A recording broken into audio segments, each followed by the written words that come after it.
What do you consider your biggest mistake? Okay, well, my biggest mistake was staying loaded for too long. I was loaded for practically 40 years. So if I would have just cut that in half, I could have had 20 years of productivity that I bypassed to just have a good time. Why did that happen?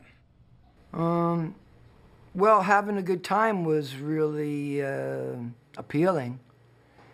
And a lot of times I became, addicted, so it was just so I could be well.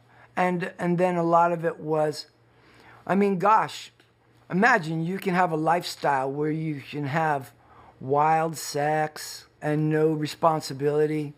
And I chose that over being a contributing member to society. How do you want to be remembered? Oh, gosh. With a smile. Well, you want to be remembered as being really smart? Well, that would be nice, but I'm sure that there'll be a good, healthy dose of he was really crazy, or really talented, but really crazy. And then there are some that will say that I was really smart, but, a lot of times people will ask, did you know, let's say, using Lollapalooza as an example, did you know that it would become what it is today? I always respond by saying no, because I'm always caught up in the moment. I don't really see that far. No, I see far ahead, but I'm not really almost that worried about myself. I like to drive my mind into the future, seeing what the future at large would look and sound like.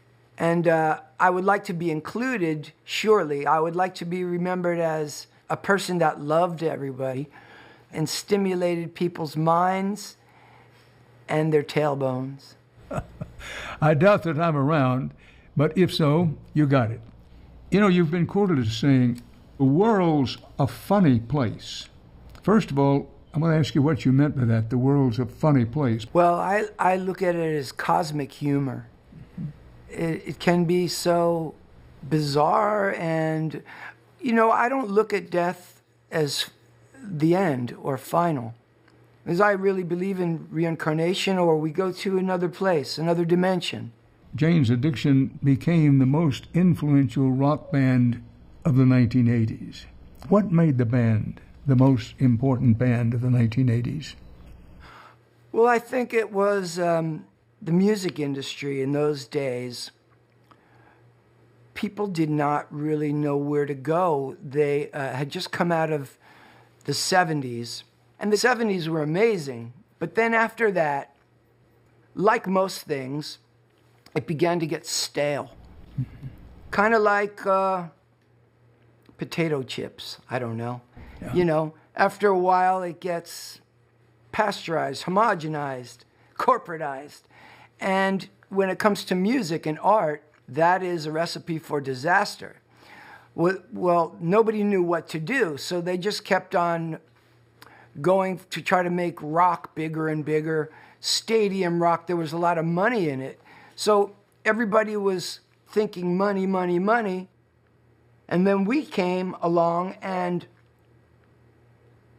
I was thinking fun, fun, fun. I was thinking art, art, art. And with that in mind, I didn't have anything to lose, because I wasn't afraid of not making money. I didn't think I was going to make any money, to be honest with you.